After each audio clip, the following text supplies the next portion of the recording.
कि जरूरी नहीं कि मृत्यु होने के बाद मुक्ति मिलेगी, क्योंकि जिसकी इच्छाएं अधूरी रहती है ना, उसकी कभी मुक्ति नहीं होती। ध्यान देना। जैसे आपने सुना होगा, जब दादा और दादी बूढ़े हो जाते हैं, रोग लग जाता है, बीमारी लग जाती है, तो दादा और दादी की एक इच्छा होती है, क्या हमारे सामने हमारे पोते पोतियों की शादी हो जाए, ये इच्छा होती है। और जब उनकी ज्यादा तबीयत खराब हो जाती है तो सब यही कहते हैं कि इनकी इच्छा पूरी कर दो, इनके सामने पोते पोतियों का विवाह कर दो। सब कोशिश करते हैं, जिनके पोते पोती शादी लायक उम्र के हो जाते हैं ना, उनके लिए उनके मुताबिक वरीय कन्या देखा जाता है।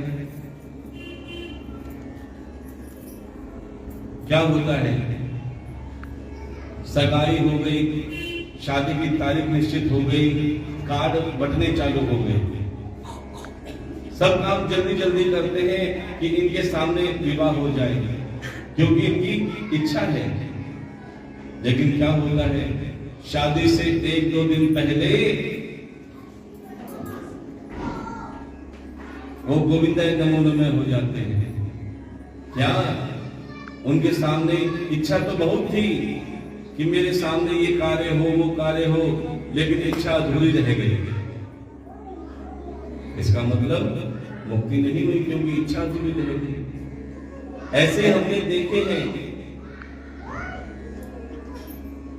सारी जिंदगी टूटे फूटे मकान में रहे। ध्यान देना, पूरी जिंदगी संघर्ष करते रहे, प्लस्तर भी नहीं करवा पाए, लेकिन एक इच्छा थी कि काश मैं इस लायक बन जाऊं कि मैं अपने मकान को 4 मंजिल बना दूं। धीरे धीरे धन जोड़ा, कमेटियां इकट्ठी करी, ये कार्य किया, वो कार्य किया, थोड़ा धन इकट्ठा हुआ, मन से मकान बनाना चालू किया। ये हमारी आंखों देखी सच्चाई है।